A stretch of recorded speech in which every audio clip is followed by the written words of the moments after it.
எல்லா புகழும் நம்மை படைத்த இறைவனுக்கே. அஸ்ஸலாமு அலைக்கும். மக்களே, எல்லோரும் நல்லா இருக்கிறீங்களா? அதாவது நான் இன்றைக்கி எதை பற்றி பேச போகிறேன் அப்படின்னா, இந்த கோயம்புத்தூர் பாலியல் வன்கொடுமை, அதாவது கூட்டு பாலியல் வன்கொடுமை, அதை பற்றி தான் நான் இப்போ பேச போகிறேன். அதாவது இந்த இடத்துல எனக்கு 2 விதமான வருத்தம் இருக்குது. ஒன்று இந்த ஆம்பளை பிள்ளைகள் மேலே கடுமையான வருத்தமாக இருக்குது. இந்த பொம்பளை பிள்ளை மேலே அதுக்கு மேலே எனக்கு வருத்தமாக இருக்குது. அதாவது பெற்றவங்க பிள்ளைகளை அவ்வளோ நம்புகிறாங்க.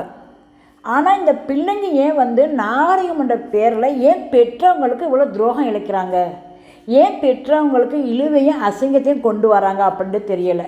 இது சாபக்கேடா. பெற்றவங்க பெற்று வளர்த்து படிக்க வச்சு பெரிய ஆளாக்கணும், சமுதாயத்தில் என்னுடைய பிள்ளை பாருங்க அப்படின்னு அவங்க சொல்ல நினைக்கிறாங்க. அப்படி சொல்ல நினைக்கிறது பெற்றோருடைய தப்பா? இதை ஏன் புரிஞ்சுக்கிறாத ஒரு சில பிள்ளைங்கள் இந்த மாதிரி ஒரு தவறான பழக்க வழக்கங்களால் எவ்வளோ ஒரு மோசமடைஞ்சு போகிறாங்க பார்த்தீங்களா? அதாவது ஒரு பெண்ணு ஒரு ஆண் 2 பேரும் தனித்து இருக்கும்போது அந்த இடத்துல சைத்தான் குடியிருப்பான். ஒரு ஆள் நடமாட்டம் இல்லாத ஒரு இடமா இருக்குது. அந்த இடத்துல ஒரு 10:45 காருக்குள்ள ஒரு ஆம்பளை பிள்ளையும் பொம்பளை பிள்ளையும் என்ன பேசி சாதிக்க போகிறாங்க? அதாவது பகல் முழுதும் பேசுகிறதுக்கு இடமா இல்லை. அதே காருக்குள்ள உட்காந்து ஆள் நடமாட்டமாக இருக்கிற இடத்துல உட்காந்து பேசலாம். அந்த இடத்த காட்டும்போது நமக்கு அந்த இதில் பார்க்கும்போது, அந்த செய்தியில் பார்க்கும்போது அவ்வளோ ஒரு பயங்கரமாக இருக்குது. அந்த இடத்துல 2 பேரும் உட்காந்து காருக்குள்ள நீங்கள் என்னத்தை பேச போகிறீங்க? அப்படி பேசி நீங்கள் என்னத்தை பெற்றோர்களுக்கு சாதனையான ஒரு இது வாங்கி கொடுக்க போகிறீங்க? இன்றைக்கி பார்த்தோம்னா இப்படிப்பட்ட பிள்ளைய இன்றைக்கி பெற்றவங்களுக்கு வாங்கி கொடுத்தது கௌரவ குறைச்சல் மட்டும்தான். அதாவது அவங்க அவ்வளோ ஒரு கௌரவமாக இருந்த பெற்றோராக இருப்பாங்க. அந்த பெற்றோருக்கு இந்த பிள்ளைங்க கௌரவ குறைச்சல் தான் வாங்கி கொடுத்துருக்குதுங்க. அதாவது இந்த காருக்குள்ள 2 பேரும் இருக்கிறத பார்த்துட்டு அதனே ஒரு பொம்பளை பிள்ளை இருக்கா அப்படின்னு தெரிஞ்சவுடனே இந்த 3 நாய்கள் இந்த மாதிரி பண்ணியிருக்காங்களே, இதை விட ஒரு மோசமான விஷயத்த நம்ம என்னென்னு சொல்கிறது? இல்லை என்ன அவங்க யாரும் இருந்துட்டு போகிறாங்க காருக்குள்ள, இவங்களுக்கு என்ன இப்போ என்ன கிடச்சிச்சு அவங்களுக்கு? அதாவது எல்லாம் என்ன நாய்கள் திருநாய்களோட கேவலமாக போயிட்டானுங்க. இப்போ பிள்ளைகள் எதையுமே சொல்ல முடியல. அம்மாடி இந்த நினச்சாலும் இந்த பிள்ளைகள அவ்வளோ ஒரு நமக்கு ஒரு பயங்கரமாக இருக்குது. அந்த இடத்த பார்த்தால அவ்வளோ ஒரு காடு மாதிரி இருக்கிற இடம். பகலிலே அந்த இடத்துல நம்ம பார்க்கவே போனால் கூட பயமாக இருக்கும் போல். அந்த இடத்துல போய் ராத்திரியில் போய் காருக்குள்ளே உட்காந்து பேசலாமா? சரி, அப்படித்தான் அந்த காருக்குள்ளே உட்காந்து பேசணும் இல்லை, அவங்க 2 பேரும் கத்துனாங்க இல்லை, தட்டுனாங்க இல்லை, உடனே காரை வேகமாக எடுத்துக்கிட்டு போக வேண்டியது தானே. காரை எடுத்துகிட்டு போனால் அவங்களால என்ன செய்ய முடியும்? அப்படி தான் அவங்க நடந்து வந்ததாகத்தான் சொல்கிறாங்க. அப்போ காரை வேகமாக எடுத்துக்கிட்டு போக வேண்டியது தானே. இப்போ இந்த பிள்ளைங்க இன்னொரு விஷயம் சொல்கிறாங்க. அதாவது நான் பாய் ஃப்ரெண்டோட போனேன், பாய் ஃப்ரெண்டோட தான் நான் போவேன் அப்படின்னு சொல்கிறீங்களே. இப்போ நீங்கள் போனேன், இப்போ அந்த பிள்ளை போச்சு. இந்த பாய் ஃப்ரெண்டால் என்ன பண்ண முடிஞ்சிச்சு? அந்த பையனால் காப்பாற்றிக்கிற முடியல. இது என்ன சினிமாவா? உடனே ஹீரோவாக மாறி ஒரு 100 பேரை அடிக்கிறதுக்கு இதெல்லாம் நிஜத்தில் சாத்தியமாக இருக்குமா? அதாவது இன்றைய கால இளம் பிள்ளைகள் முழுக்க இந்த சினிமா மாயையில் மூழ்கி அப்படியே வாழ்க்கையே கற்பனை வாழ்க்கை தான். அதாவது இந்த உலகத்தில் வாழ்கிறதுக்கு எதெல்லாம் ஒத்து வராதோ அந்த ஒரு வாழ்க்கையை அது பிடிச்சிக்கிட்டு வாழ்ந்துக்க தெரியுது. இன்றைய இளம் பிள்ளைகள் இந்த மாதிரி தான் இருக்குது. இது நம்ம மறுக்கிறதுக்கே இல்லை. அவ்வளோ தூரம் இந்த பெண் பிள்ளைகள் அவ்வளோ ஒரு மோசமான நிலை இருக்குதுங்க. அதான் நம்ம சுயமாக நம்மளுக்கு புத்தி வேணாமா? நம்ம இந்த மணிக்கு இப்படி போகலாமா?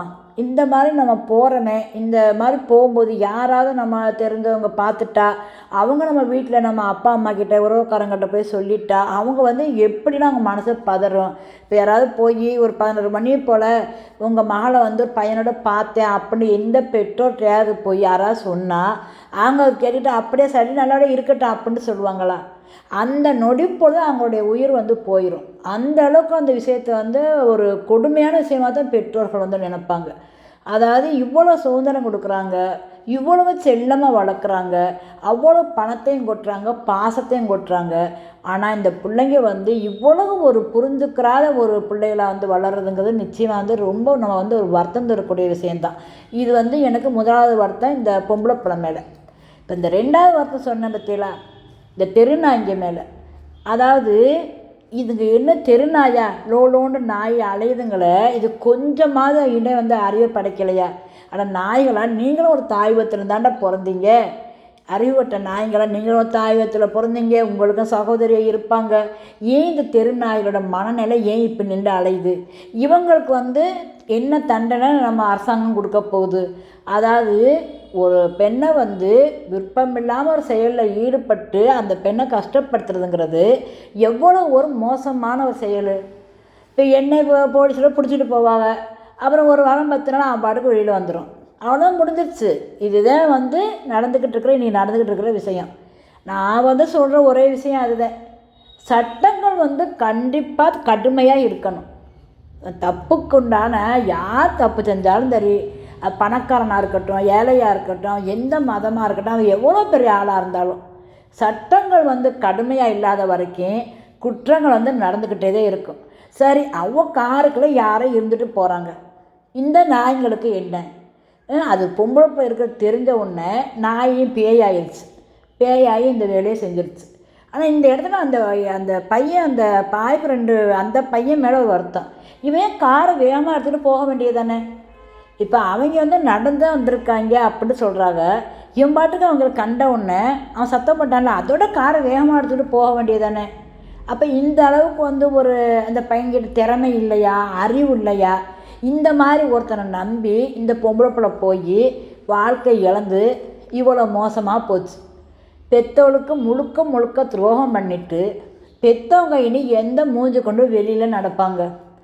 எவ்வளோ சந்தோஷமாக சொல்லியிருப்பாங்க, என் பிள்ளை கோயம்புத்தூரில் படிக்குது, கேட்குறவங்க எப்படி சொல்லியிருப்பாங்க? இன்றைக்கி அவங்களோட மனசை நொறுங்கி அப்படியே ஒன்றுமில்லாமல் போச்சு. இதுலேருந்து அவங்க எப்படி மீளுவாங்க? அதாவது அந்த பெற்றோர் இடத்துல நாம் இருந்து பார்க்குறோம், இந்த விஷயத்துலேருந்து மீண்டு வாரதுங்கிறது சாதாரண விஷயமும் கிடையாது. அதாவது இது வந்து இன்றைக்கி மட்டும் முடிஞ்சு போகிற விஷயம் கிடையாது. இது வந்து காலாதி காலமாக பரம்பரையாக கூட இந்த மாதிரி ஒரு விஷயத்தை பற்றி மக்கள்கள் பேசிக்கிட்டே இருப்பாங்க. அதாவது தலைமுறையாக பேசுவாங்க.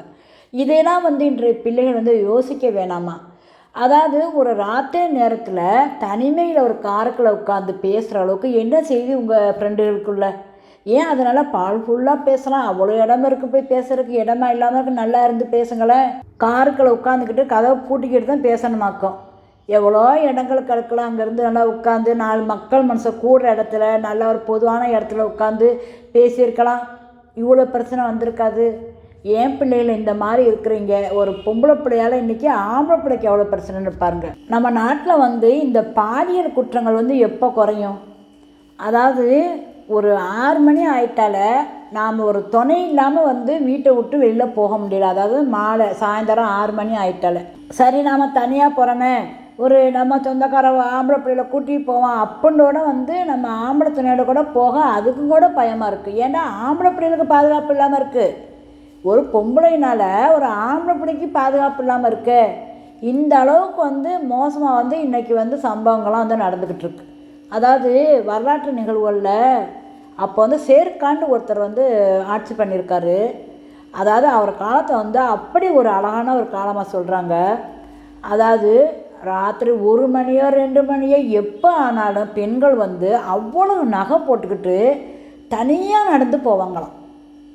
அப்போ எந்த அளவுக்கு வந்து அந்த ஷேர்கான் வந்து எவ்வளோ ஒரு வந்து கட்டுப்பாட்டில் வச்சுருக்காருன்னு பாருங்கள் மக்கள்களை.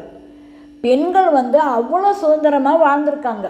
அதாவது இந்த வரலாற்று இதுகளில் படித்து பார்த்தா தெரியும், அந்த ஷேர்கானுடைய ஆட்சியில் பெண்கள் வந்து அவ்வளோ ஒரு பாதுகாப்பாக இருந்திருக்காங்க. பெண்களுக்கு எந்த பிரச்சனையுமே கிடையாதான். அவள் ஒரு பெண் வந்து நடு ராத்திரியில் அவ்வளோ உடம்பெல்லாம் நகையை பூட்டிக்கிட்டு அது தானாக ஒரு ஆளாக போனால் கூட எந்த ஆண்களுமே வந்து அந்த பெண்ணை திரும்பி கூட பார்க்க மாட்டாங்களாம். ஏண்டா அந்த அளவுக்கு அந்த ஷேர்கான் என்ன பண்ணியிருக்காரு அப்படின்னா தண்டனைகளை வந்து கடுமையாக்கியிருக்கிறாரு. அவர் இருக்கிற வரைக்கும் அந்த ஆட்சி காலத்தில் அவ்வளோ பெண்கள் வந்து அவ்வளோ சந்தோஷமாக சுதந்திரமாக இருந்திருக்காங்க. ஆனால் இன்றைக்கு என்ன ஆகுதுன்னா 6 மணிக்கு மேலே ஒரு பொம்பளையால் தனியாக போக முடியல. அது வந்து கிழடையாக இருக்கட்டும், குமரியாக இருக்கட்டும், சின்ன பிள்ளையாக இருக்கட்டும், பெரிய பிள்ளையாக இருக்கட்டும், கல்யாணம் முடிச்சவளாக இருக்கட்டும், கல்யாணம் முடிக்காதவளாக இருக்கட்டும், எதுவும் கிடையாது. அவங்கள பொறுத்த வரைக்கும் பொம்பளை வெளியில் போகிறா அப்படின்னா பொம்பளை தான். உடனே இந்த தெருநாய்கள்லாம் அந்த தெருநாய் என்ன வேலை பண்ணுமோ அந்த வேலையை பண்ண புறப்பட்டுருது. அப்போ இந்த தெருநாய்களை கொல்லாமல் எப்படி விடுறது? இதை கொல்லத்தான் செய்யணும். இவங்கெல்லாம் இருந்து என்ன பண்ண போகிறாங்க? அதாவது இவ்வளோ ஒரு ஈனத்தனமான இந்த நாய்கள்லாம் இருக்கிறத விட இருக்கிறத மேல். இவங்களுக்கு தண்டனை கடுமையாக இருக்கணும். இந்த மாதிரி உள்ள இந்த நாய்களை வெளியிலேயே விடக்கூடாது. இந்த நாய்களுக்கு தகுந்த தண்டனையை கொடுத்தா மட்டும்தான் பெண்கள் வெளியில் நிம்மதியாக நடக்க முடியும், போக முடியும், வர முடியும். அதாவது நம்ம நாட்டில் பெண்களுக்கு அதிகமான பாதுகாப்பு இருக்கா அப்படின்னு நம்ம நினைக்கிறோம். அதை உண்மைப்படுத்துகிற விதமாக இந்த மாதிரி கொடுமைக்காரங்களுக்கெல்லாம் தண்டனை அதிகமாக கிடைக்கணும் அப்படின்ட்டு சொல்லி என்னோட இந்த பேச்சை நான் முடிச்சுக்கிறேன். இன்னும் விரிவாக அனைத்தையும் அலசி ஆராய்வோம். இன்ஷா அல்லாஹ்.